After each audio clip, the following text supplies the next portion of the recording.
Dan untuk mengetahui pergerakan saham hari ini, kita kembali terhubung dengan pendiri LBP Institute, Luki Bayu Purnomo. Selamat pagi, Mas Luki. Selamat pagi. Ya, Mas Luki, kita lihat ini inflasi Amerika Serikat sebesar 7,9%. Apakah sentimen inflasi ini masih mempengaruhi kinerja IHSG? Pertama, tren inflasi yang ada di Amerika sebelumnya memang telah mencapai pada rekor tertinggi sepanjang sejarah, terutama dalam 40 tahun terakhir.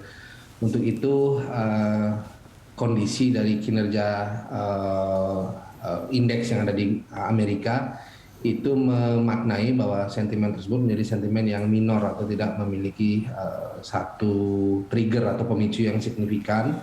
Oleh karena pada saat ini pasar lebih memperhatikan bagaimana pembukaan regional Asia, terutama futures, di mana Dow Futures, kemudian Nasdaq, kemudian S&P Futures itu menjadi salah satu katalis dari pendekatan pasar untuk hari ini, terutama dalam jangka pendek hingga jangka menengah.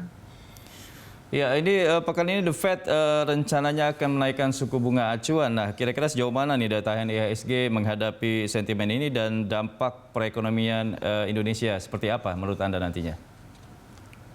Pertama, keputusan FOMC meeting melalui Fed Fund Rate itu saat ini sulit untuk mengalami perubahan karena eskalasi dari kondisi yang terjadi antara Ukraina dan Rusia. Nah, kemudian untuk berikutnya, maka dampak dari kondisi tersebut akan menimbulkan tingginya volatility atau volatilitas.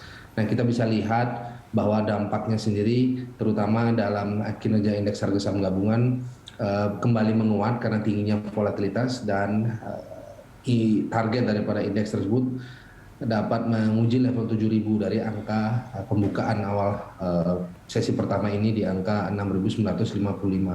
Selain itu, memang dari aspek makroekonomik, GDP kita pada kuartal ketiga tahun 2021 yang ada di angka 3,5% dan kuartal keempat tahun 2022 yang ada di angka 5,02% itu mencerminkan adanya tren economic recovery atau pemulihan ekonomi. Itu yang menjadi bumper ya bagi kinerja indeks harga saham gabungan untuk dapat menguji level 7.000 dengan volatilitas akibat dari sentimen FOMC meeting dan Fed Fund Rate tersebut. Ya, lalu ini pekan ini akan ada rapat Dewan Gubernur Bank Indonesia. Kira-kira prediksi Anda apakah Bank Indonesia akan tetap mempertahankan suku bunga acuan atau justru akan meningkatkan suku bunga acuan, Mas Luki? Pertama, apa yang dilakukan pada RDG sebelumnya itu kembali mencermati ya bagaimana pada awal tahun ini, karena kita masih bicara di bulan Maret, let's say ini masih ada dalam 3 bulan pertama di awal tahun, untuk melihat bagaimana perkembangan capaian angka PDB yang akan datang. Nah, sementara hasil perolehan PDB kemarin itu cukup baik karena trennya lebih tinggi daripada angka sebelumnya.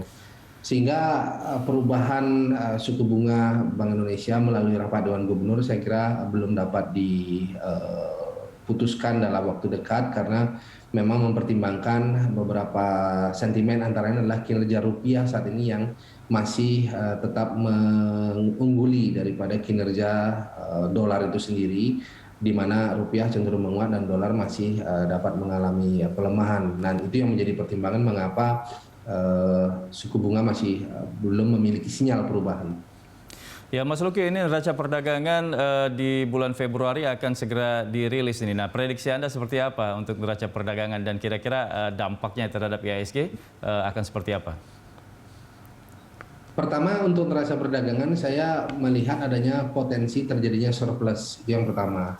Nah, mengapa demikian? Karena sejak awal tahun, terutama bulan Januari, Februari, harga minyak dunia sempat menguat, menguji level 124 US dollar per barrel, terutama pada pekan lalu.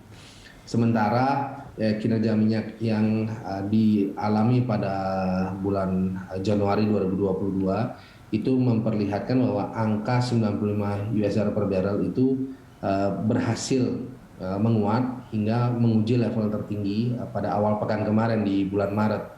Itu yang menyebabkan mengapa komoditi itu menjadi salah satu kontributor untuk menyumbang neraca perdagangan di masa yang akan datang. Iya, kalau kita cermati terkait dengan daya tahan IHSG terhadap konflik antara Rusia Ukraina ini seperti apa sih Mas Luki daya tahannya? Pertama, terus terang indeks saat ini berada di kondisi highest high atau tertinggi sepanjang sejarah. Kemudian karena kondisi tersebut maka mekanisme transaksi yang terjadi saat ini bersifat satu jangka pendek. Kemudian yang kedua bersifat sangat pragmatis, terutama selektif terhadap kinerja sektoral. Nah untuk itu indeks dapat menguat terbatas, terutama untuk menguji level 7.000. Nah untuk setelah itu kita diminta untuk kembali mencermati kinerja indeks karena terus terang masih berada di level tertinggi. Dan komponen daripada kinerja sektoral yang menjadi kontributor yaitu energi itu mengalami perubahan saat ini kepada sektor keuangan karena crude oil sudah mengalami pelemahan dan kembali di level 95 US dollar per barrel. Dan sektor keuangan ini saat ini menjadi kontributor yang cukup agresif dan cukup menarik oleh karena beberapa contoh dan beberapa fakta yang kita lihat dalam beberapa hari terakhir transaksi. Sebut saja BCA yang berhasil mencapai nilai kapitalisasi 1.000 triliun kemarin dan saat ini masih tetap bertahan di angka 1.000 triliun di harga 8.200. Kemudian berikutnya Bank BRI pun demikian memiliki potensial upside dari angka 4.610 untuk menguji level psikologis yaitu 5.000 dalam jangka pendek hingga jangka menengah. Dan ini merupakan bagian atau rangkaian di mana kinerja sektor keuangan yang akan menjadi penopang kinerja indeks walaupun kita harus tetap mencermati karena indeks berada dalam posisi yang tertinggi sepanjang sejarah. Oke, kira-kira rekomendasi Anda selain tadi yang perbankan dan lain-lain, apalagi saham-saham atau emiten yang patut dicermati dan dikoleksi, Mas Luki? Pertama, saya akan masuk kepada sektoralnya yaitu perbankan, yaitu BBCA, kemudian BRI, kemudian masuk ke infrastruktur dan lingkungan atau kategori infrastruktur adalah perusahaan gas negara yang masih berada di kondisi under value. Kemudian saya akan masuk ke sektor consumer cyclical. Nah, consumer cyclical itu adalah salah satu beberapa emiten ya, ada dua emiten yaitu MNCN dengan MDIA atau Intermedia Capital.